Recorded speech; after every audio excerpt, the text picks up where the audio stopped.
السلام علیکم دوستو، تذکرہ ٹی وی میں خوش آمدید۔ آج ہم آپ کے لیے ایک معلوماتی ویڈیو لے کر آئے ہیں۔ دنیا بھر کے مختلف ممالک میں زمین یا پانی کے مسئلے کو لے کر تنازعات چلتے ہی رہتے ہیں، اور ان تنازعات کے حل کے لیے مختلف ممالک مذاکرات بھی کرتے ہیں، اور اگر یہ معاملات مذاکرات سے حل نہ کیے جائیں تو اس کے لیے جنگ و جدل تک کی نوبت آ جاتی ہے۔ ایسا ہی ایک تنازع تقسیم ہند کے وقت پاکستان اور بھارت کے درمیان بھی دیکھنے میں آیا، جب بھارت نے کشمیر پر قبضہ کیا اور کشمیر سے گزرنے والے 4 بڑے دریا، جن میں دریائے سندھ، دریائے جہلم، دریائے چناب اور دریائے راوی شامل تھے، ان کا پانی پاکستان کے لیے بند کر دیا۔ بھارت کے اس اقدام کو لے کر دونوں ممالک کے درمیان شدید کشیدگی شروع ہو گئی، اور اس وقت ورلڈ بینک نے خود کو ثالث کے طور پر پیش کرتے ہوئے دونوں ممالک کو مذاکراتی میز پر لا بٹھایا، اور بالآخر 19 ستمبر 1960 کو سندھ اور باقی 3 بڑے دریاؤں کی پانی کی منصفانہ تقسیم کے لیے ایک معاہدہ طے پایا، جس معاہدے کو آج ہم سندھ طاس معاہدہ یا انڈس ریور ٹریٹی کے نام سے یاد رکھتے ہیں۔ اس معاہدے پر اس وقت کے ورلڈ بینک کے صدر یوجین بلیک نے بطور ثالث اپنے دستخط بھی کیے۔ یہ معاہدہ عالمی سطح پر ایک کامیاب معاہدہ قرار دیا جا رہا تھا، کیونکہ اس کے بعد پاکستان اور بھارت کے درمیان متعدد جنگیں ہوئیں، مگر یہ معاہدہ چوں کا توں اپنی جگہ قائم رہا۔ اس معاہدے میں شک بھی ڈالی گئی کہ اگر کوئی بھی فریق اس معاہدے کی خلاف ورزی کرتا ہے تو اس پر عالمی پابندیاں عائد کی جائیں گی۔ اس معاہدے کے بعد دریائے بیاس، دریائے ستلج اور دریائے راوی پر بھارت کا قبضہ تسلیم کر لیا گیا، اور پاکستان کو اس بات سے آگاہ کر دیا گیا کہ ان تینوں دریاؤں کے پانی پر پاکستان کا کوئی حق نہیں ہے۔ بھارت جب چاہے ان کا پانی روک سکتا ہے، ان دریاؤں پر ڈیم بنا سکتا ہے، بند بنا سکتا ہے، یا ان دریاؤں کا رخ موڑ سکتا ہے۔ پاکستان کسی بھی حوالے سے یا کسی بھی موقع پر بھارت سے اس دریا میں پانی چھوڑنے کا مطالبہ نہیں کر سکتا، اور اگر کوئی سیلابی کیفیت ہو تو بھارت جب چاہے جتنا چاہے ان دریاؤں میں پانی چھوڑ سکتا ہے۔ وہ محض پاکستان کو اس معاملے میں آگاہ کرنے کا پابند ہے۔ مگر جب یہ دریا بھارت سے پاکستان میں داخل ہوتے ہیں تو اس کے بعد جو پانی ان میں آئے گا وہ پاکستان جب چاہے جیسے چاہے اس کو استعمال کر سکتا ہے۔ اس میں اس کو بھارت سے اجازت لینے کی کوئی ضرورت نہیں، کیونکہ اب وہ پانی پاکستان کا ہے۔ اسی طرح دریائے سندھ، دریائے جہلم اور دریائے چناب پر پاکستان کا قبضہ تسلیم کر لیا گیا،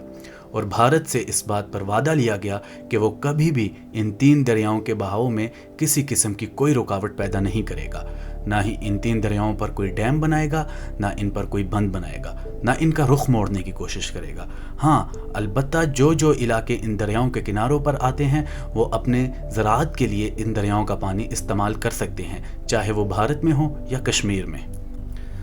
اسی طرح بھارت سے بہہ کر پاکستان کے شہر لاہور سے گزرنے والا بڑا نالا جو ہڈریا مین نالا تھا، اور اس کے ساتھ 3 چھوٹے نالے، قصور نالا، سلیم شاہ نالا اور فضیل کا نالا، بھارت کو ان کے حوالے سے پابند کیا گیا کہ وہ ان میں ایک خاص مقدار سے زیادہ پانی نہیں چھوڑے گا، اور جب بھی بھارت محسوس کرے گا کہ اب ان نالوں کی صفائی کا کام کرنا ہے، ان کو کھلا کرنا ہے یا ان کو مزید گہرا کرنا ہے، تو وہ اس معاملے میں پاکستانی حکام کو آگاہ کرے گا، اور ان پر جتنا خرچ آئے گا وہ بھارت ادا کرے گا۔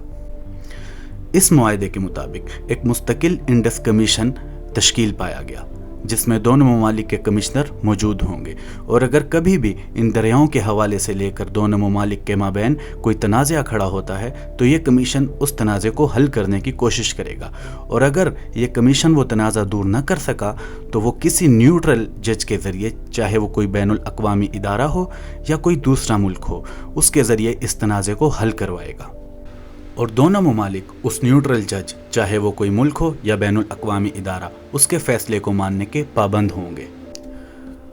مستقل انڈس کمیشن کا ایک کام یہ بھی تھا کہ وہ دونوں ممالک کے درمیان رابطہ قائم رکھے اور ماہانہ بنیادوں پر میٹنگز کرے، اور ایک دوسرے کو بتایا جائے کہ انڈیا اب کتنا پانی پاکستان کی طرف چھوڑنے لگا ہے، تاکہ پاکستان اس حوالے سے پیشگی اقدامات پہلے سے کر لے، تاکہ اس کی وجہ سے پاکستان میں کوئی سیلابی صورتحال پیدا نہ ہو۔ یہ معاہدہ کس کے حق میں بہتر تھا؟ آیا پاکستان کے حق میں یا بھارت کے حق میں؟ 1960 میں جب یہ معاہدہ طے پایا تو پاکستان پہ ایوب خان کی حکومت تھی، اور بھارت میں جواہر لال نہرو کی۔ اسی لیے پاکستان میں جنرل ایوب کے سیاسی مخالفین نے یہ نعرہ لگایا کہ ایوب نے پیسوں کے عوض پاکستان کے 3 دریا بیچ دیے ہیں، اور اسی طرح بھارت میں نہرو کے سیاسی مخالفین نے بھی یہی نعرہ نہرو کے حوالے سے لگایا۔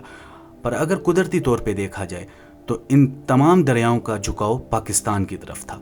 اسی لیے پاکستان کو قدرتی طور پر اس معاہدے کا کچھ نقصان ہوا، مگر اس کا سدباب یہ تھا کہ پاکستان ستلج اور راوی پر ڈیم بناتا اور بند بناتا تاکہ اس پانی کو سٹور کیا جائے جو سیلابی حالات کی وجہ سے بھارت سے پاکستان چھوڑا گیا ہے، اور اس پانی کو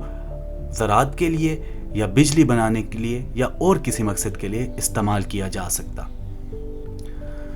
1960 اور 1970 کی دہائی میں اس معاہدے کے تمام نکات پر عمل کیا گیا، مگر 1980 کے بعد دونوں ممالک کے مابین اس معاہدے کو لے کر کچھ اختلاف پیدا ہو گئے۔ موجودہ دور میں Kishan Ganga hydro electric plant کو لے کر دونوں ممالک کے درمیان ایک تنازع پایا جاتا ہے۔